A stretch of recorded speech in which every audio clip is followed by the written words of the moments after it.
जैसा कि आप सभी जानते हैं कि हमारे तलवों में पूरे शरीर का स्वास्थ्य छिपा होता है। सिर्फ तलवे की मालिश के द्वारा हम अपने पूरे शरीर को स्वस्थ रख सकते हैं।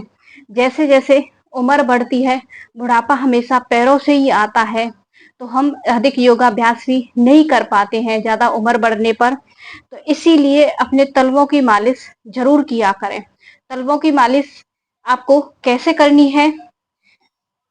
आप इस तरह से कांसा, पीतल भी ले सकते हैं, ये सभी के घरों में होते हैं, या तो लोटा भी ले सकते हैं इसका, ठीक है। इससे अगर आप इससे मालिश करेंगे, थोड़ा सा तेल ले लेना है। गर्मियों में सरसों का तेल और नारियल तेल दो ही सबसे बेस्ट है, और सर्दियों में होता है तिल का तेल, सबसे बेस्ट होता है, क्योंकि तिल का तेल हमारे शरीर को गर्म रखता है। इस तरह से थोड़ा सा तेल लगा लेना है। वैसे तो बिना किसी उपकरण के सबसे बेस्ट है इस तरह से मुट्ठी बना के इस तरह से मालिश करना, ये सबसे बेस्ट है। इस तरह से मालिश अगर आप डेली करते हैं, और खासकर इस वाले भाग की अगर आप मालिश अच्छे से करते हैं, क्योंकि इस वाले भाग से ही हमारी आंतें जुड़ी होती हैं। अगर हमारी आंतें मुलायम होंगी, आंतों में अच्छे से मालिश होगी आंतों की, पैरों के द्वारा ही, तो हमारी आंतों में फंसा हुआ मल टाइम से निकल जाएगा, और साथ के साथ हमारा खाया पिया सब कुछ अच्छे से पचेगा। जब हमारी आंतें मजबूत नहीं है, तो हमें खाया पिया भी नहीं लगता है। इसलिए सबसे बेस्ट तरीका है इस तरह से अपनी मुट्ठी बंद करके मालिश करना। अगर आप ये कि थक जाते हैं, इस तरह से मालिश नहीं हो पाती है, तो इस तरह से ये वाला ले ले और ऐसे मालिश करें। इससे आपकी पूरे बॉडी की टॉक्सिन बाहर निकलेगी, पूरी गंदगी बाहर निकलेगी बिल्कुल, और पैर गर्म होने शुरू हो जाएंगे। 2 मिनट में ही पैर गर्म हो जाएंगे इससे। ये बहुत ही इजी तरीका है, क्योंकि कांसे का बेला, लोटा सभी के घरों में पाए जाते हैं। तो इस तरह से लेकर इस तरह से मालिश करना है। आप इसे अगर इस उपकरण के द्वारा, कांसे के बर्तन के द्वारा मालिश करेंगे ना, सिर्फ 2 मिनट, 2 मिनट में ही पूरे पैर गर्म हो जाएंगे। क्योंकि पैर हमेशा गर्म होने चाहिए, पेट नरम होना चाहिए, सिर ठंडा। तो शुरुआत पहले पैरों से क्यों ना करें। अगर हमारे पैर गर्म रहेंगे और हम इस वाले हिस्से की अच्छे से मालिश करेंगे, जब हम इस वाले हिस्से की मालिश करेंगे, ये वाला हिस्सा हमारा डायरेक्ट हमारे पेट से जुड़ा होता है, तो हमारी आंतें भी मुलायम होंगी। जब हमारी आंतें मुलायम होंगी, तो पेट अच्छे से साफ होगा, खाया पिया लगेगा, आप स्वस्थ रहेंगे। जब आप स्वस्थ रहेंगे, तो सिर भी अपने आप ही ठंडा रहेगा। तो इसलिए पहले अपने पैरों पर काम करना है। अगर आपके पास ये भी नहीं है, तो कोई बात नहीं, इस तरह से पेन ले लेना है और इस तरह से करना है, या फिर कोई डंडी ले लेनी है, स्टिक ले लेनी है, इस तरह से। इससे भी बहुत अच्छे से मालिश होती है। इस तरह से दोनों पैरों की, किसी दिन पैरों की ये जो वाला कर्व है इसकी मालिश कर ली, किसी दिन ढोलक ताली बजा ली। ढोलक ताली से भी तेल भी लेकर नहीं बैठे हैं, तो अब आप सुबह या शाम को पार्क में गए हैं, तो पैरों को गर्म करना है, तो आप ढोलक ताली के द्वारा भी कर सकते हैं। इस तरह से ढोलक ताली ऐसे बजाई जाती है। वैसे एक स्पेशल वीडियो भी है मेरी ढोलक ताली पर, इस तरह से 1 2 3 4 इस तरह से। और आप ढोलक ताली बजाते समय गोमुख आसन में बैठ सकते हैं, इस तरह से 1 2 3 4 5 1 2 3 4 5 1 2 3 4 5। सिर्फ 2 मिनट बजा के देखना, 2 मिनट में पूरे पैर गर्म हो जाएंगे, नस नाड़ियां एक्टिव हो जाएंगी। जब हमारी नस नाड़ियां एक्टिव हो जाएंगी, तो ब्लड का सर्कुलेशन बहुत अच्छे से बेहतर बना रहेगा। अब हम आगे आगे आते पॉइंटों पे। तो मालिश, अगर किसी दिन तो मालिश कर ली, किसी दिन ढोलक ताली बजा ली, और किसी दिन ये जो लाइन होती है हमारी, देखो मैं बताती हूँ आपको, ये जो हमारे पैरों में इस तरह से ये लाइनें हैं, ठीक है, इस तरह से 6 लाइनें बन जाएंगी, 1 2 3 4 5 और 6, ठीक है। एक पैर में 6 लाइन बन जाएंगी। तो इन्हीं लाइनों पे आपको काम करना है। इन लाइनों पर कैसे काम करोगे, यहाँ पे इस तरह से दबाओगे, दबाना है, ठीक है, पूरा अच्छे से,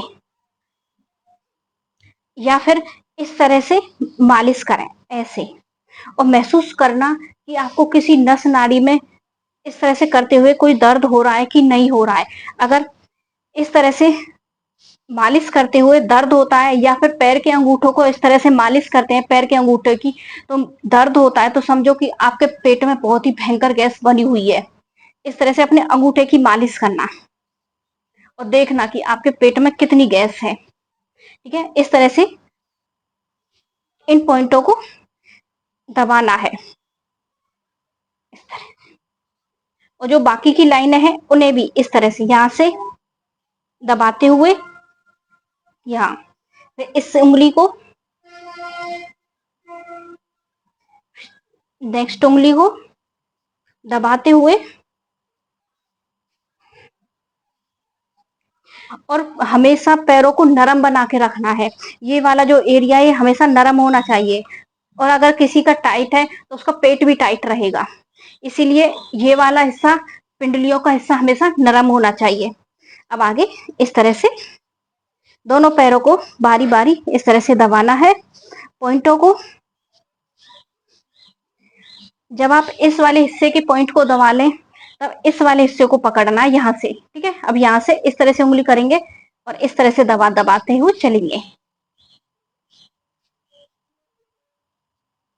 अब दोनों दूसरे पैर की भी।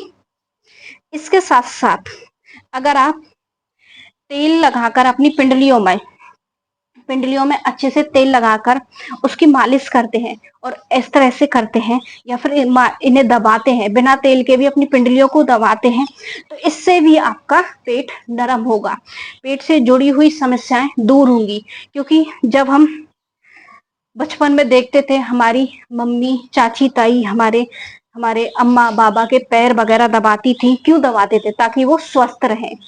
उनकी सेवा किस लिए की जाती थी? ताकि वो स्वस्थ रहें, उनके पेट से रिलेटेड कोई बीमारी ना हो, उन्हें पैरों में दर्द ना हो कभी। इसीलिए भाई देखो, आजकल कोई दबाए या ना दबाए, इसलिए अपने शरीर की रक्षा खुद से करनी है, ध्यान रखना है खुद से।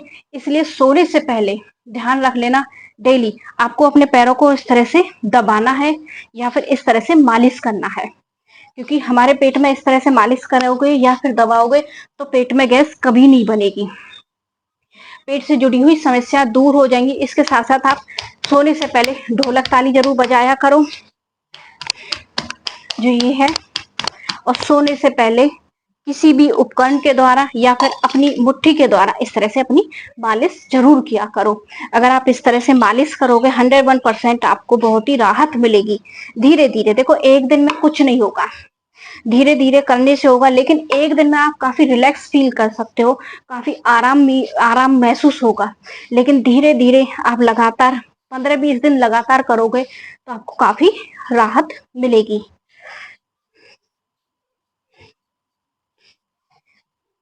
जो पॉइंट सारे हमारे पैरों में होते हैं वही हमारी हाथ की हथेली में होते हैं। अगर आप बैठे बैठे भी, जैसे गुटखा खाने वाले गुटखा को इस तरह से मसलते हैं ना, उनका पॉइंट डायरेक्ट आंतों से, ये वाला जो पॉइंट होता है ये हमारी आंतों का होता है, जो अंदर का हथेली वाला होता है। जो गुटखा खाने वाले इस तरह से उसे मसलते हैं, आपने कभी देखा होगा, इस तरह से मसलते हैं, फिर ऐसे ऐसे करते हैं और फिर खाते हैं।